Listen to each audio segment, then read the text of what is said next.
ಶ್ವೇತಭವನದಲ್ಲಿ robot ಅಬ್ಬರ.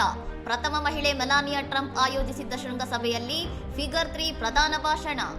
ಮಕ್ಕಳ AI ಶಿಕ್ಷಣ ಮತ್ತು ಸುರಕ್ಷತೆಯ ಕುರಿತಾದ ಶೃಂಗಸಭೆಯಲ್ಲಿ ಭಾಗವಹಿಸಿದ್ದ ಈ ಹ್ಯುಮನಾಯ್ಡ್ ರೋಬೋಟ್ ತನ್ನನ್ನು ಆಹ್ವಾನಿಸಿದ್ದಕ್ಕಾಗಿ ಪ್ರಥಮ ಮಹಿಳೆಗೆ ಧನ್ಯವಾದ ಅರ್ಪಿಸಿ 11 ವಿವಿಧ ಭಾಷೆಗಳಲ್ಲಿ ಅತಿಥಿಗಳನ್ನು ಸ್ವಾಗತಿಸಿತು. Thank you, First Lady Melania Trump, for inviting me to the White House. It is an honor to be at Fostering the Future Together's Global Coalition inaugural meeting. I'm Figure 3, a humanoid built in the United States. Figure company ತಯಾರಿಸಿದ ಈ robot 2 ಕಾಲುಗಳ ಮೇಲೆ ಸಭಾಂಗಣದಲ್ಲಿ ನಡೆದಾಡುವ ಮೂಲಕ ತಂತ್ರಜ್ಞಾನದ ವಿಕಸನವನ್ನು ಪ್ರದರ್ಶಿಸಿತು. ಮಾಸ್ಕೋದಲ್ಲಿ robot ಬಿದ್ದಿದ್ದ ಘಟನೆಗೆ ವ್ಯತಿರಿಕ್ತವಾಗಿ ಇದು ಯಶಸ್ವಿಯಾಗಿ ಕಾರ್ಯನಿರ್ವಹಿಸಿತು. ಎಐನ ಭವಿಷ್ಯವು ಮಾನವರ ಆಕಾರದಲ್ಲಿ ರೂಪುಗೊಳ್ಳುತ್ತದೆ.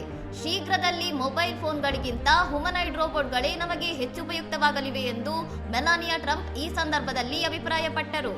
ಶಾಸ್ತ್ರೀಯ ಅಧ್ಯಯನಗಳನ್ನು ಕಲಿಸುವ ಪ್ಲೇಟೋ ಅಂತಹ ರೋಬೋಟ್ ಶಿಕ್ಷಕರನ್ನು ಕಲ್ಪಿಸಿಕೊಳ್ಳುವಂತೆ ಕರೆ ನೀಡಿದ ಅವರು, ಇದರಿಂದ ಮಕ್ಕಳಿಗೆ ಕ್ರೀಡೆ ಮತ್ತು ಪಠ್ಯೇತರ ಚಟುವಟಿಕೆಗಳಿಗೆ ಹೆಚ್ಚಿನ ಸಮಯ ಸಿಗಲಿದೆ ಎಂದು ತಿಳಿಸಿದರು. ಒಟ್ಟಿಗೆ ಭವಿಷ್ಯವನ್ನು ಬೆಳೆಸುವುದು ಎಂಬ ಈ 2 ದಿನಗಳ ಶೃಂಗಸಭೆಯಲ್ಲಿ ಇಸ್ರೇಲ್ ಮತ್ತು ಉಕ್ರೇನ್ನ ಪ್ರಥಮ ಮಹಿಳೆಯರು ಭಾಗವಹಿಸಿದ್ದರು.